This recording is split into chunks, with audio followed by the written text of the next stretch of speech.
I just watched this clip, this Asian man coming online and telling black people, your boycott is useless. What you're basically doing is useless. At the end of the day, you guys will pack up to a corner, start buying Asian products, and at the end of the day, you guys will come back to us. You guys depend on us.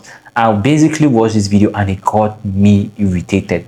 I think you guys are gonna watch these clips. I'll give you my opinion about it by the end of this video. And I think blacks, we have to wake up. Let's get into the clips at once. Should I wait until Asian businesses are financially struggling? I don't see how the boycott would accomplish any meaningful change. There's a lot of black people trying to boycott Asian businesses, which really irked me. Because I never see them boycotting white businesses whenever a white person kills a black person. The double standard is crazy, especially considering that white people kill way more black people than Asians do. And the reason why Asians are being targeted as a whole here is rooted in racism. In the Western world, we are viewed as a monolith, whereas whites are viewed as individuals. That's why the entire community gets punished for something only one of us does. And I know it's 100%. You can tell when a black person has African immigrant parents. The biggest difference that I noticed was that they're a lot more friendly and relatable to me than the black people with American lineage. I've always noticed that whenever someone talks about black Americans, people use it as an opportunity to shit on them. It happens all the time online, and it gets pretty annoying. So the reason why I stitched all those videos together so you can get a grasp of what I've been seeing from this creator from like the last few months. So I do think it's pretty interesting. So this creator has a habit of posting and deleting, and the very first video is him talking about how much he gets along with black immigrants because they're kind to him and this, that, and the third. And like later on in the video, he talks about how black immigrants value education more than black Americans, right? He deletes that video, but in the comments, people were calling him out, black immigrants included. I commented, I was like, you're weird. Like, you can talk about how you get along with black immigrants without putting down black Americans. He deletes that video. The next day, he puts up a video talking about what you've seen, how people shit on black Americans, as if that's not what he was doing. But the thing is, people wouldn't know because he had deleted the video. He spends his time trying to pit black Americans against black immigrants. That's besides the point. I do find it ironic, though, because he talks about monolithic groups later on in his other videos, as if he does not do that to black Americans. Anyways, then he makes a video the other day talking about Cyrus, and his whole thing was he didn't speak about Cyrus. He didn't give a fuck about Cyrus and the reason why black people are boycotting. And it's not just, it doesn't have anything just to do with Cyrus. It has to do with the fact that black people are constantly in this weird situation where so we go into these businesses and we're treated like criminals right off the bat. Nobody wants to keep dealing with that shit. Cyrus was just the catalyst. And so to sit here and say that, you know, we're treating people as a monolithic group as if we've not been being treated like a monolithic group since forever by the Asian community. It's not all Asians, but it's a majority of them. Let's be honest. It's pretty interesting considering he has done it himself. So I think that's pretty damn ironic. On top of that, he only brings up Cyrus and the woes of the black community in conversation with why the black community should give our money to Asian businesses, because it's divisive if we don't. You believe that the black dollar belongs to the Asian community and that we should spend our dollars with you, and if we don't, we're bad people. That's fucking crazy. You don't think that's weird to say?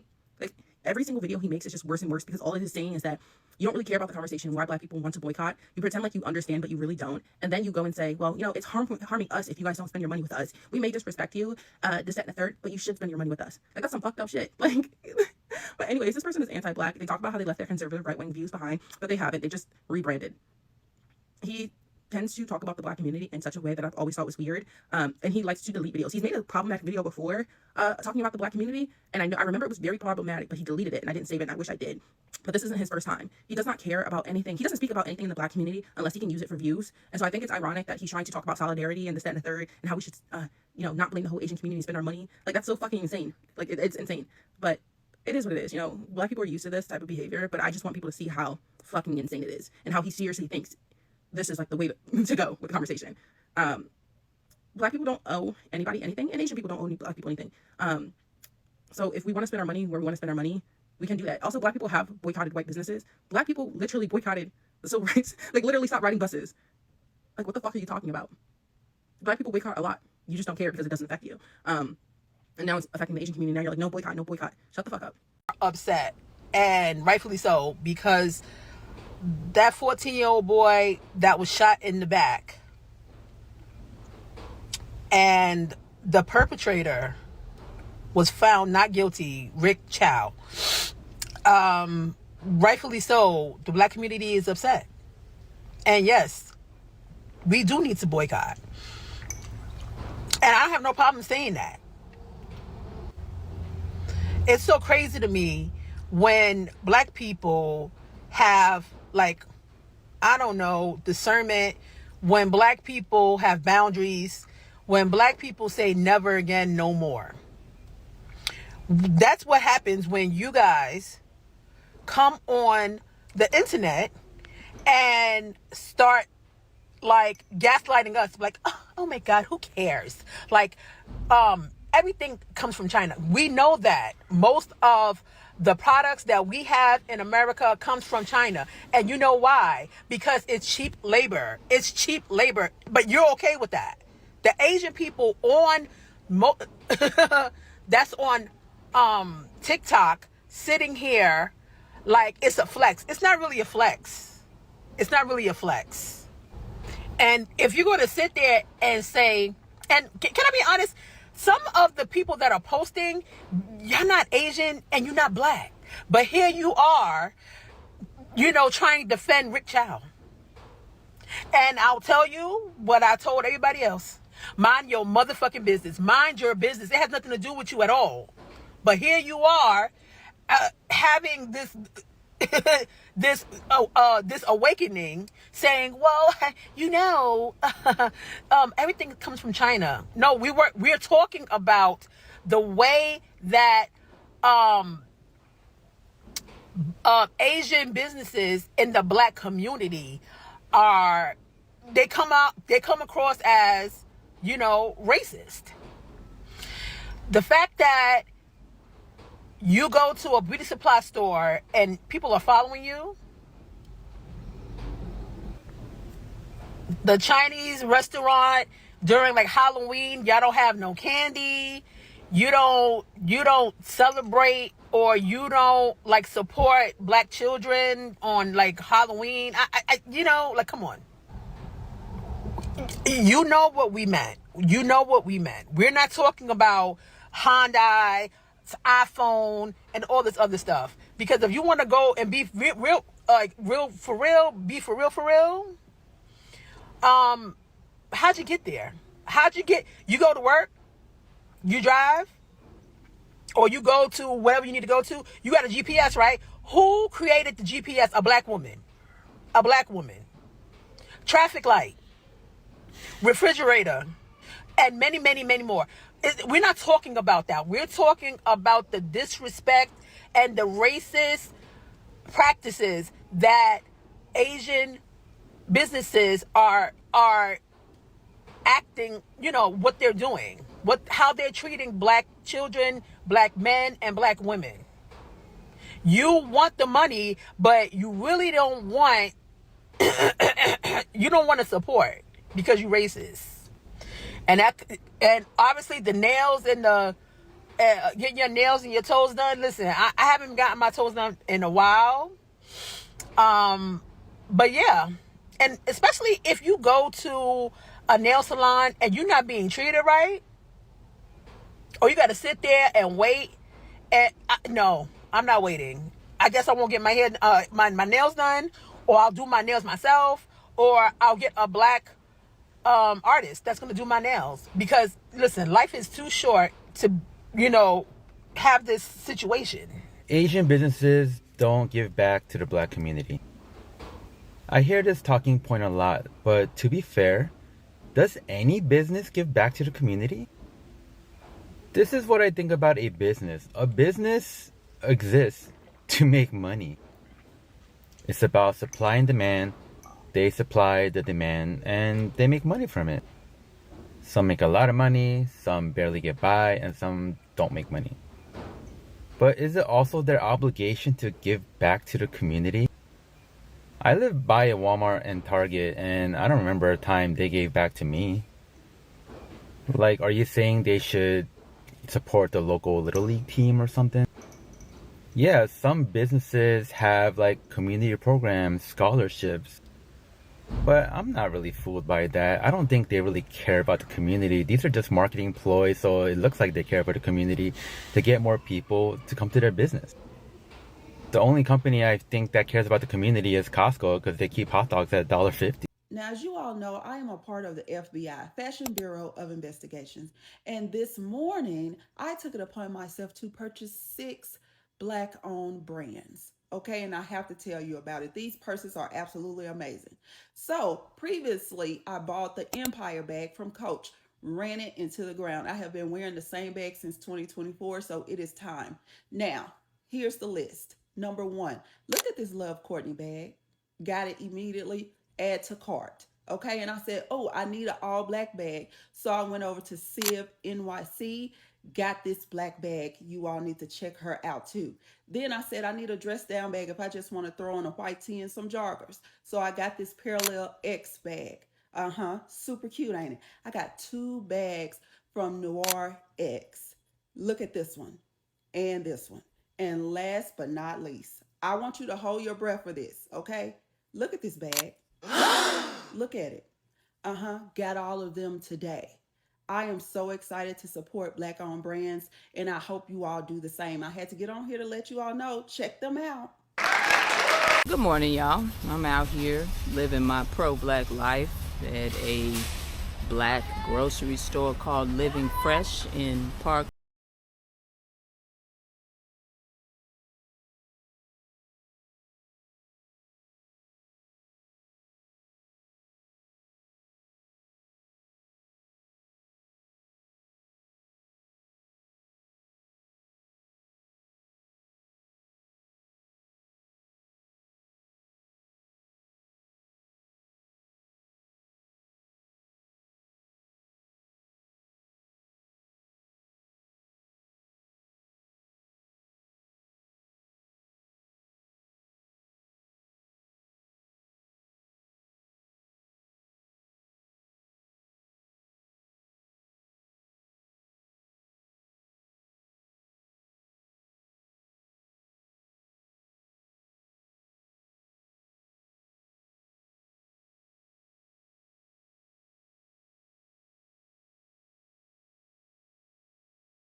Absolutely amazing experience.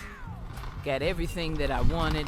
If you in Chicago, whether you live on the south or west side, I live on the south side, and this grocery store is only 20 minutes from me, and it's in Forest Park. 20-minute ride if you're on the south side. We have no excuse. We cannot allow this grocery store to go down. If anything, they need to expand so we can get one on the south side. Bye, Black. What's up, y'all? It's your girl Misha with True Goddess Beauty Supply Store, and I came on to make a video because I keep getting comments like this and similar to this that want to know, am I actually of African descent or am I a Black American? So I came on here to clarify things. No, I'm not African. I am a Black woman born and raised in East Oakland, California. My mother is a Black woman born and raised in West Oakland, California. We're Bay Area, California natives. We're Black.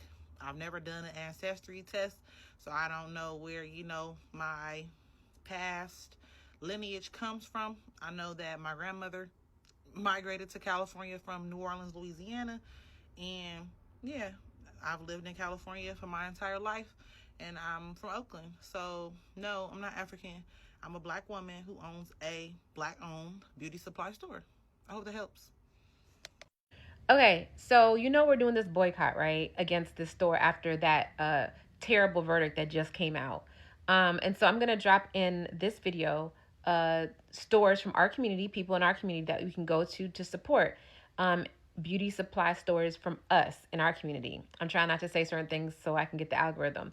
If you know more of beauty supply stores or hair care, nails, anything like that in our community, please drop it in the chat. Here we go. Feel free to repost. Please repost. It's I think I have Chicago, California, Utah, Detroit, and maybe Texas, Houston, Texas. But I'm sure there's so many more. Drop in the chat. Let's go ahead and do group economics and support each other. And please, Atlanta too. I think I got Atlanta. Definitely go ahead and support so we can boycott and find other places and give our money to each other. Hi, my name is Nidra Williams, and I'm the owner of Solo Beauty Supply. Solo Beauty Supply is the second generation Black-owned, woman-owned beauty supply here in Chicago. We have 2 locations, 8158 South Cottage Grove and 9011 South Ashland. And we are so excited to be the new distributor of a brand new plant-based hair, natural hair, braiding hair.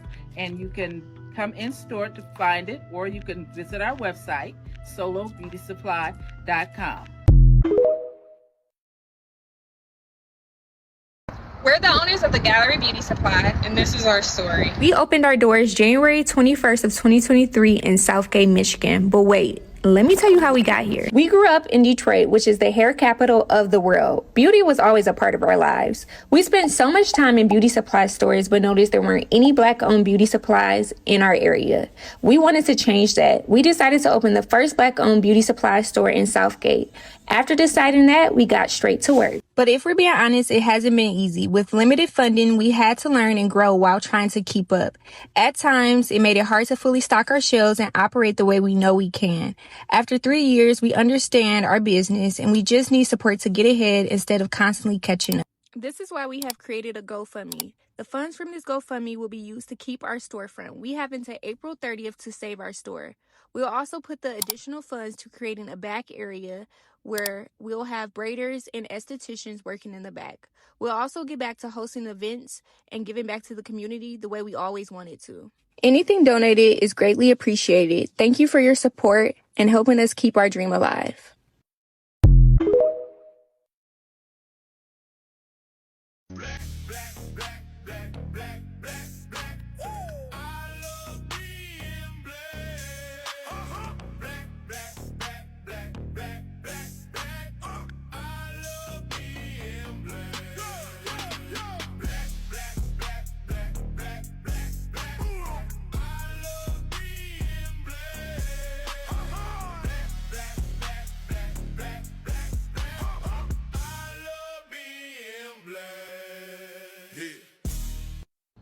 Hello, I am the owner of the Floor Essence Beauty Supply Store right here in San Jacinto, California. I've got an awesome store here, but nobody knows it's here yet. So you can help me out. You can repost this video, like, share, comment, help get the algorithm stirred up. And then what's gonna happen is people are gonna come into my store and they're gonna find out just how nice a store it really is. All right, may God bless you. And may God keep you.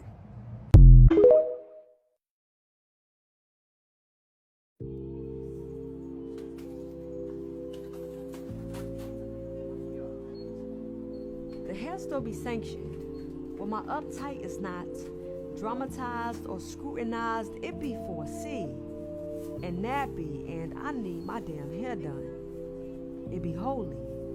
The altar, rose water with lip glosses and edge control. Satin bonnets, smooth like whispered hymns, cradling crowns that the world deems too rough to hold. Wig heads lined in a row like figures ready for prayer. Synthetic strands of Kanekilan yearning to become language with our hair. From depicting escape routes to being a silent hallelujah in unwelcoming rooms, salvation has always been intertwined in a cornrow. Glory be to the hair store, a place where I can come as I am and it still be understood that there is mastery in the making. It be sacred. Mink lashes flutter down the aisle.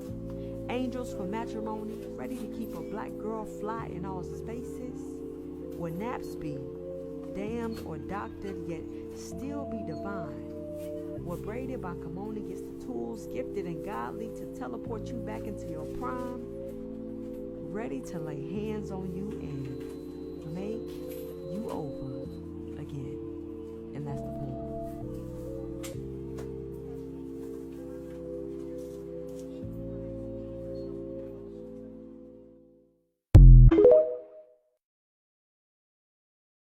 Did y'all know that the black dollar stays in the black community for less than a second? Let's see how long my dollar lasts. Hello world, it's Kay the Beauty of PR bringing you news that you can use, and welcome back to part 2 of my Beauty Vault haul. Okay, y'all, let me show y'all what I got at the beauty vault. They gave me this little gift bag. Actually, I got me 2 gift bags. I got me a cute little hat. Baby, I need these sponges, so I got some makeup sponges. Okay, Queen of Ponytails need ponytail holders. I think these are like $1 or $1.99 or something. This was $1.99. This was $12.99. And of course, I got me some accessories. And we got the silver pair. I'm just so excited, y'all. Coming to an outfit near you. Aren't they so cute? Because y'all know I'm saved. And I got these in gold, like a perfume. So Balance Profession had one of these, so I'm getting one in honor of her because I want to try it. It's a jumbo like eye pencil. So Usher be having these on, and I got me some too. So they're called trendy cuff earrings, and you just like put them kind of like on your ear, so it looks like you got piercings, but you don't. Gold pair, and I got the silver pair. Here's lash glue. Make sure y'all stop at the Beauty Vault on the north side of town because I did. Ciao. If a black woman comes across my For You page and there's no engagement with the content, I'm dead. Like, I must be deceased because I'm a like and comment every single time. Engagement is free and we all trying to make something shake out here. So, like, my sisters and melanin, priority. It's a no-brainer. Come on. Y'all, I've been out of the country, but baby, I ain't been out of touch. And I know I'm about a week late on this, but I had to chime in. To the Asian man that posted that black folks were so dependent on laundromats, corner stores, whatever else he said, blah, blah, blah, baby, because I was barely listening. He was essentially saying that we're so dependent on them that we don't have any other choice. I don't really know what rock he's been under, but baby, we've always had a choice.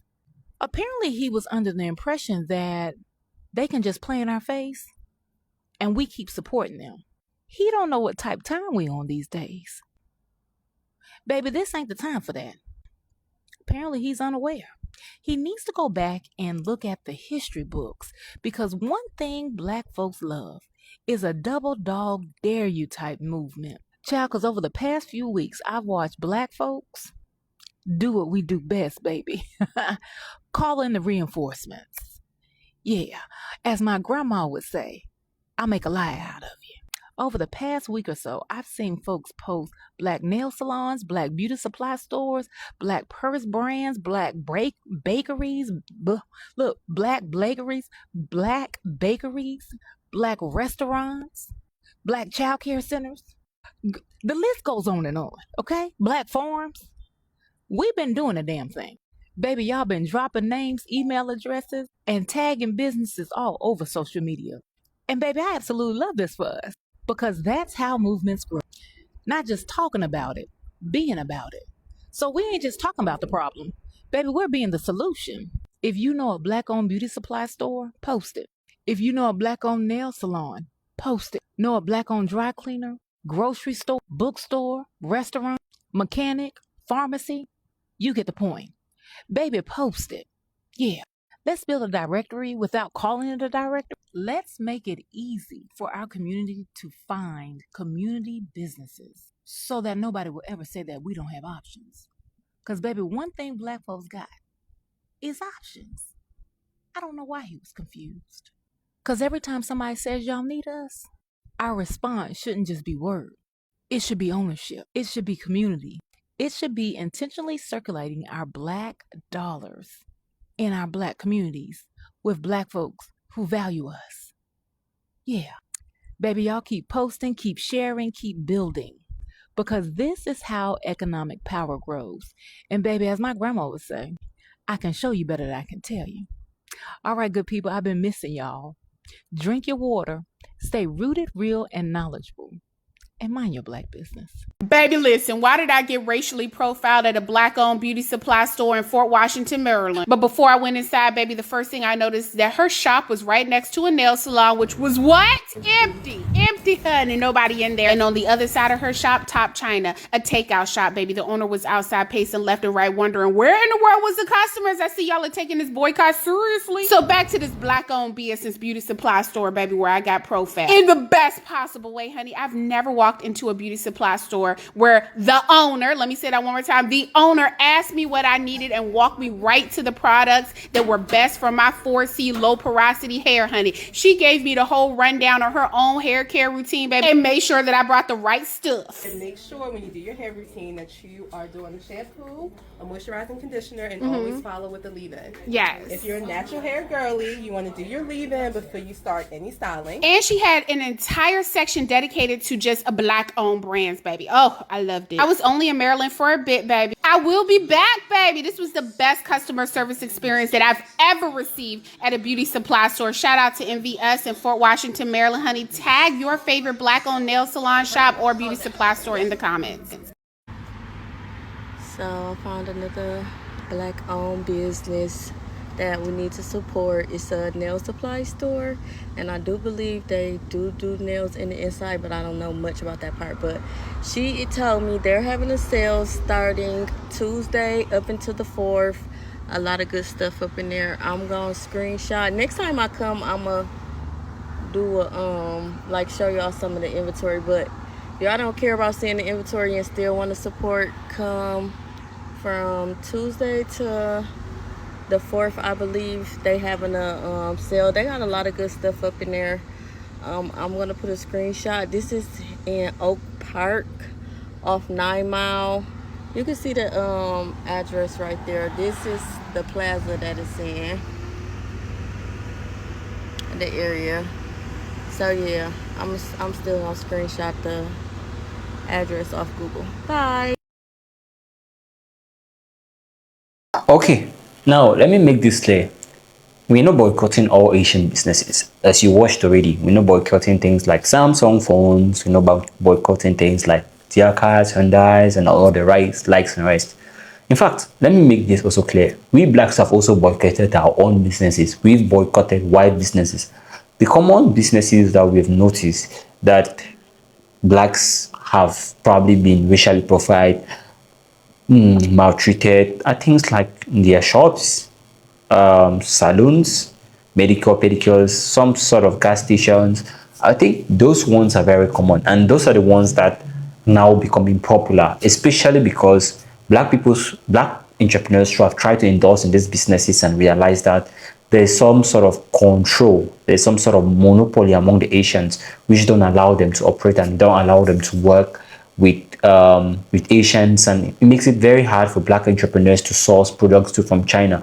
I think that's a lot why blacks in America are boycotting Asian businesses. But if we talk about the world in large and all of that, you find it very funny because, again, not the whole world is boycotting Asian businesses. There's just a community that has lost it because of these particular things happening, especially when it comes to, let me not say especially when it comes to the Richard case stirred this up, right? So yeah, I genuinely think that these are the things that are happening. These are the type of businesses that black people are targeting. But for an Asian man to come and tell black people your business, you're going to continue depending on us. In fact, the Asian man saying that he lives in America, that's just crazy. You live in America and you're telling people that they're only going to depend on you. What about the other things you depend on? What about them? The crops you get to make the food, do you think it's produced in Asia? Of course not. In short, the benefits you're having right now living in the United States, who do you think fought for those? So it doesn't even add up in the first place. It just does not add up. Well guys, thank you for watching. If you love videos like this, please do want to subscribe, give this video a like, and I'll see you in another one.